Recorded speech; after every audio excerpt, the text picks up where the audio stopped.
So Yeah, the that's when I 17 started stories writing. you have written when you were 8 years old. Yes.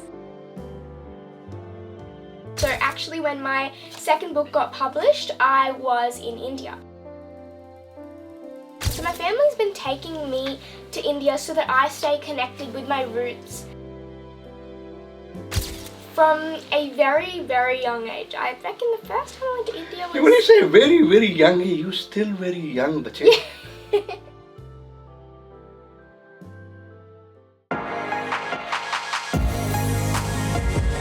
Voice आजकल और medium your message Good day, everyone. My name is Navneet Anand from Voice Article, our medium, your message.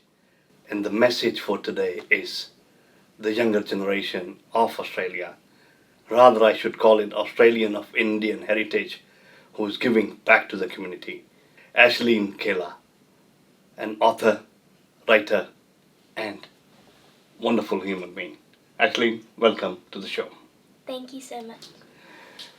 So, Ashleen has written 2 books. Yes. 17 stories and the journey through her jersey. Yeah.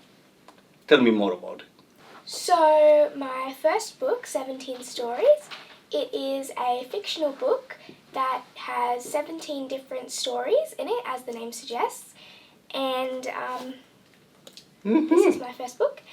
And it has fiction stories that were like in 8-year-old me's perspective. And 8 years old. yeah. So Yeah, the that's when I 17 started stories writing. you have written when you were 8 years old. Yes. 8 Wow. years old.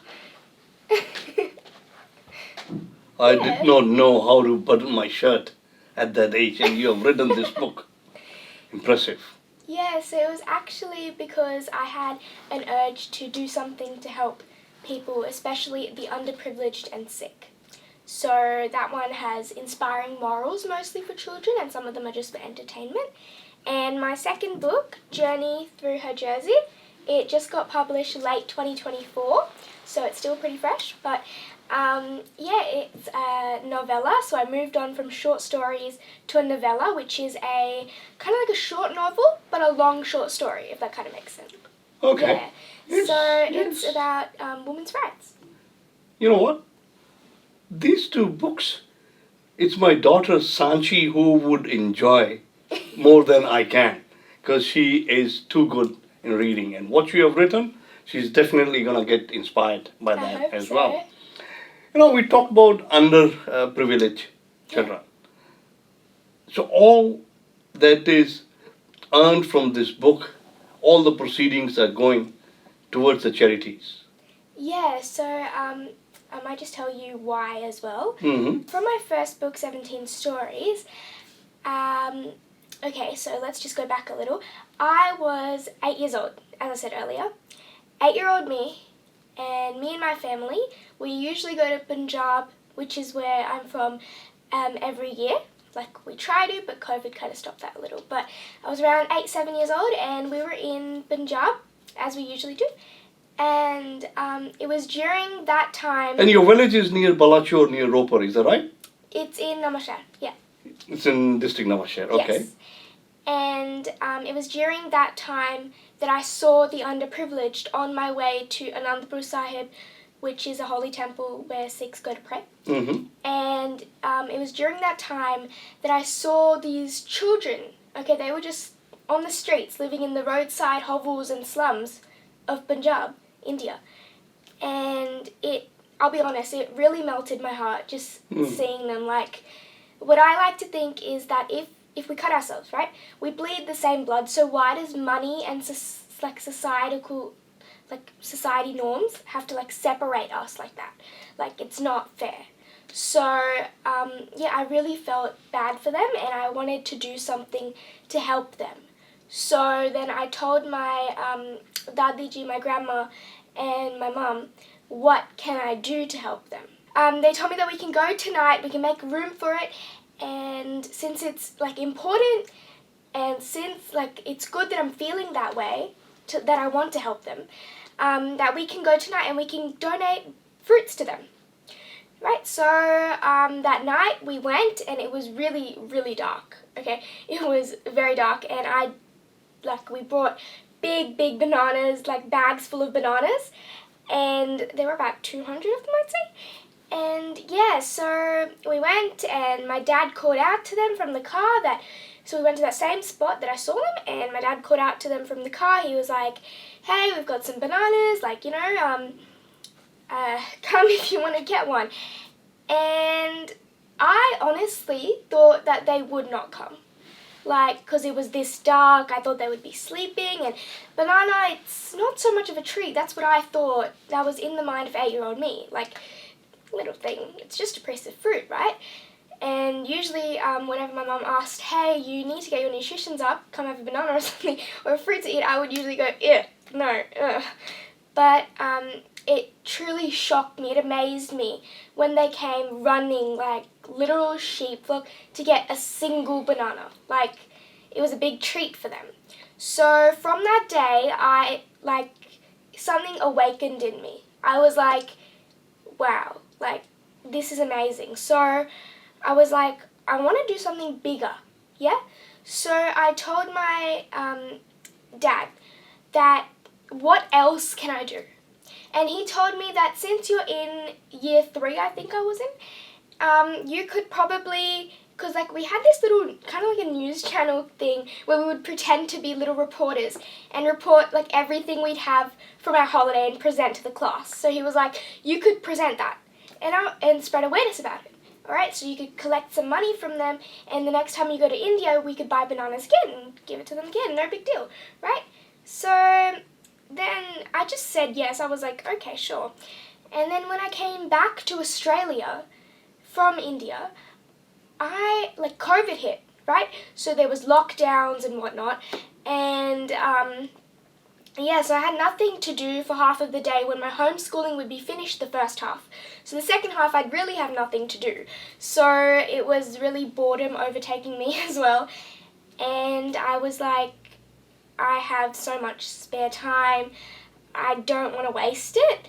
And so I started writing, just like literally journaling. So it was basically my real life experiences. Like, there's a story in here called Alyssa and Josephine, which is that banana incident with a little with a little bit of my storytelling spice on top, But yeah, so that journal became 17 stories.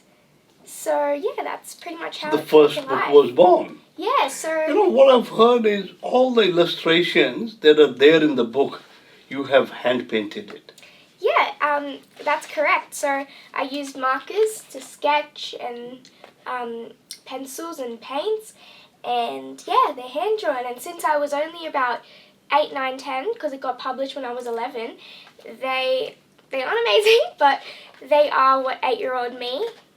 I thought I was Picasso. Trust me, at this tender age, what you are talking, probably when we were at your age, or your father at your age, back in the village, would have never thought this big. Aww. Proud of you. Thank you. And I mean it. Thank you so much. I think the cover page, you have designed it yourself as well. That's correct, yeah. So this cover page, I wanted it, so first I was like, I love pink, because being a young girl, we usually like pink, all these like girly colours, I guess they call them. But I wanted it to be pink, but then I was like, I wanted to stand out for both genders, because if I told my little brother, would you read this book, he would probably look at it and go, no, that's girls. So I was like, I want it to be a good colour that stands out for both genders, and I wanted to include something from each of my stories. So all of these little illustrations, I digitally picked them, and yeah, so... And here we are. All right, the front and the back page, you designed it yourself. Spoiler alert. Lovely, Yeah. Lovely. When did you go to India the last? So the last time I went to India was late 2024. So actually when my second book got published, I was in India. I actually went back to that same spot. Okay, so where all it originated. Yeah, where I gave the bananas. Because I was like, I don't want to stop like giving, So, me, my parents, and my siblings, my whole family, we went, including my dadi and dada, my grandma and grandpa, and we went and we gave, we bought bananas again. So, we bought beanies, we bought gloves, jumpers, and all of that, and we went again and we gave those fruits and to lather up. So all the proceeds from these two books are going to go back to the underprivileged kids. Yeah, so from my first book, 17 Stories, the proceeds from that book go to the Cancer Council of Australia, since I want to help sick people, and also Starlight Children's Foundation, as I thought that children don't deserve to be sick in hospital. And even hearing your story, my heart honestly melted. So you're very inspirational, by the way. You talk like my dadi amma at this age. Okay, tell me, what impactful moments that stood out in this trip in comparison to the last one? Yeah, so my last trip that I went to give those bananas, because actually I think this is the first trip I went from COVID. Oh wow. Okay. Yeah, so it's been quite a while. I went before COVID and now I'm here after COVID. Wow.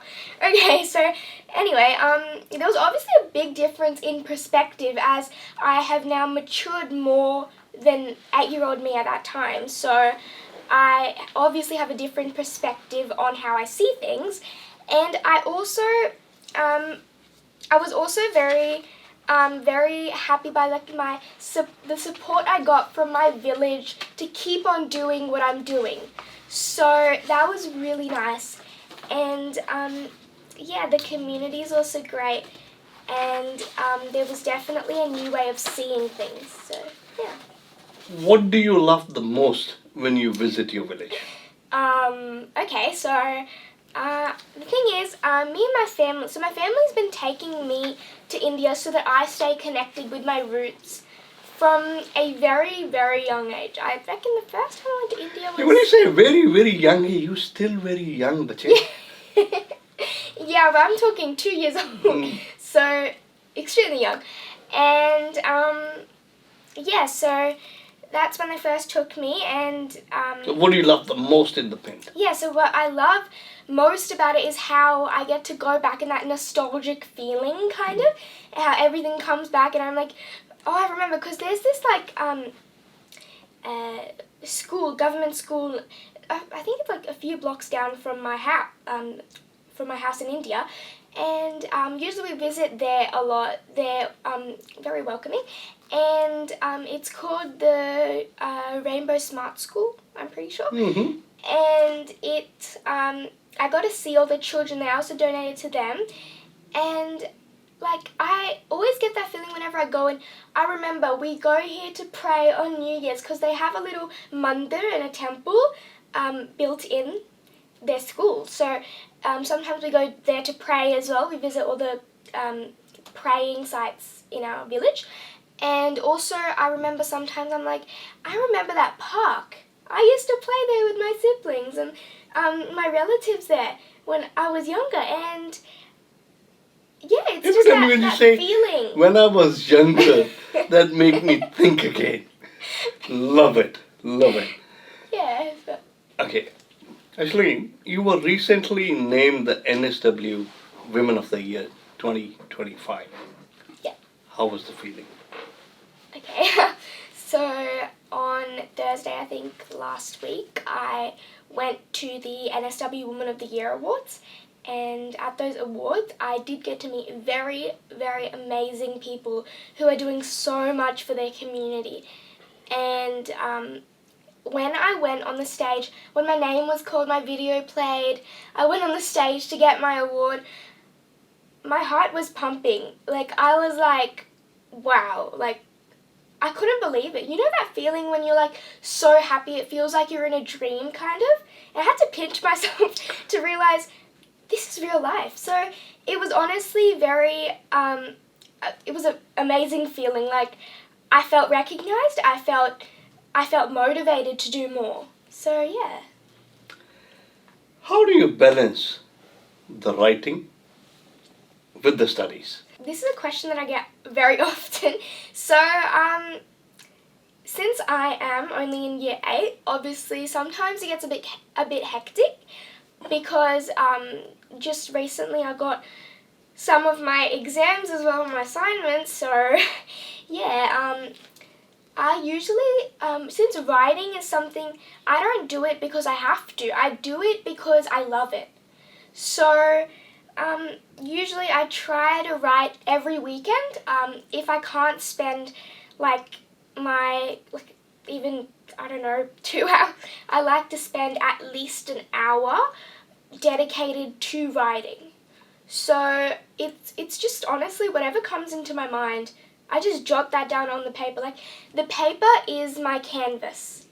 I like to think of it as that. And just like an artist would, I like to paint it with all my emotions, my feelings, kind of anything that pops up in my mind. So in the holidays, I also like to devote time towards it.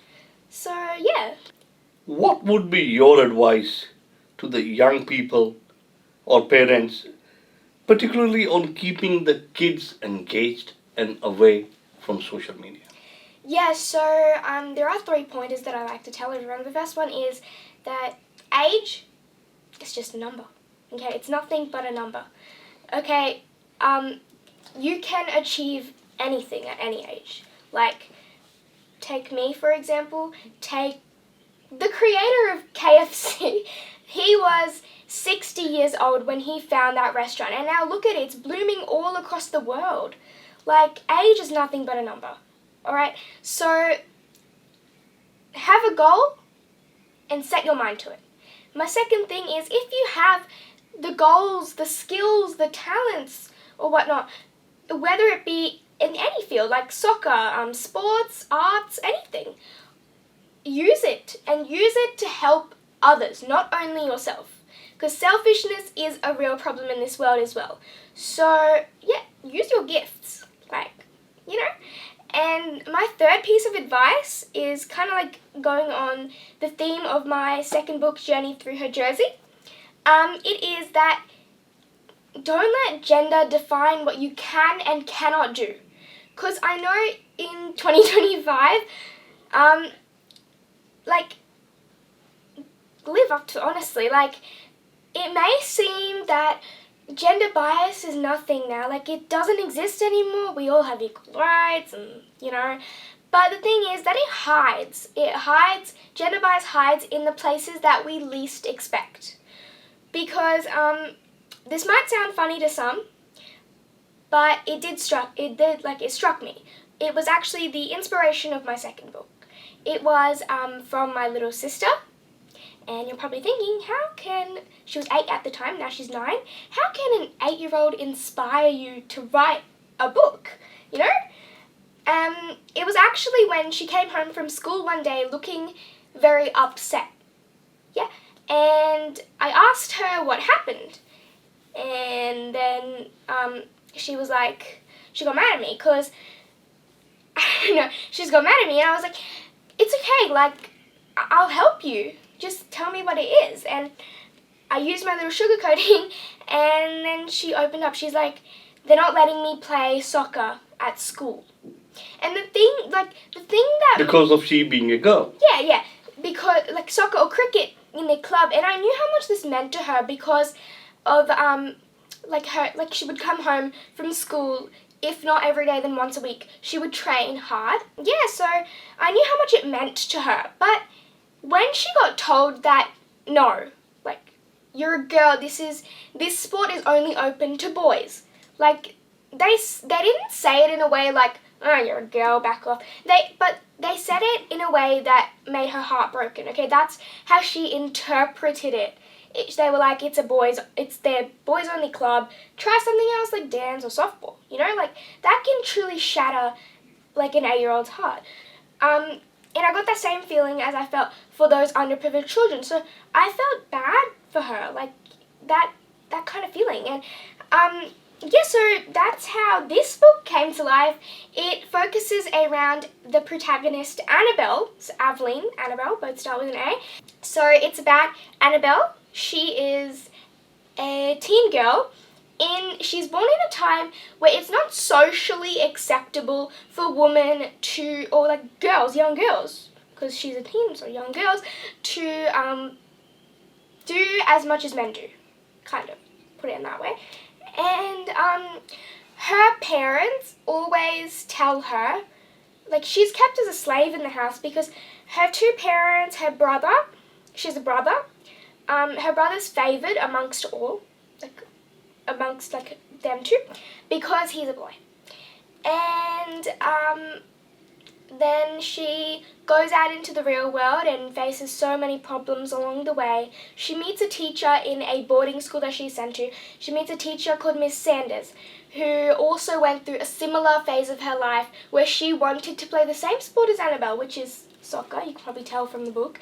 But yeah, so she wanted to play soccer really badly, and she would train with her grandma, who sadly passed away, who was the only kind of support person for her. And she finds a way to become a world champion. Now that is a very, very brief version of the story, and there's obviously many challenges she faces along the way of becoming a world champion. Dream big, achieve big. Exactly. On record, let me tell you, Ashleen, you are not only a good story writer, you are a wonderful storyteller as well.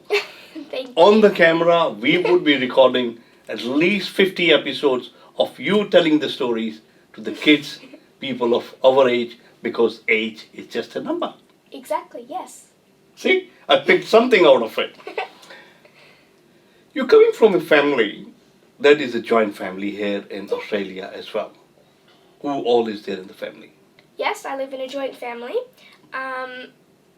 So I have my dadi, which is my grandma, my dada, which is my grandpa, my dad, my mum, my sister Aveline, my brother Ungid, and so my sister is 9 years old, my brother's 7, and then I have my cousin Amreen, who is 11, and then my cousin Erman, the cricket one. No, the cricket one, yes. He is, what are these ages? 16. And then I have my chachi, who is my auntie. And then I have my chacha, who is my uncle. And me. So, if I've counted right, I think 11. But it's like always a day full of, like, on the dinner table, there's always a new story to tell. Like, even though we talk every single day, because of so many people, there's a new thing that comes to our lives from everyone. So it's definitely a wonderful thing.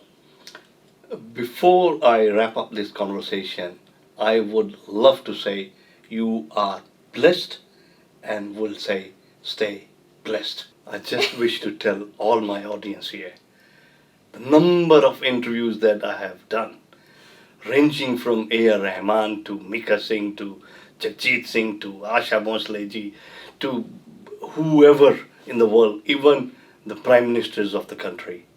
But I tell you one thing, this conversation is gonna stay close to my heart forever.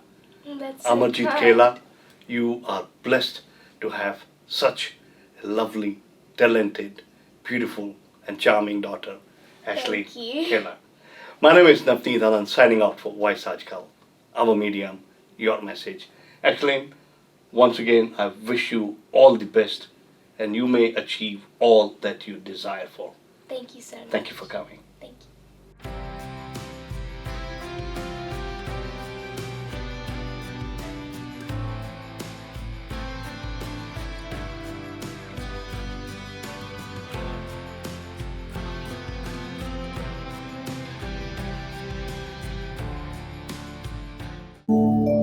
VG Times. Be with the times.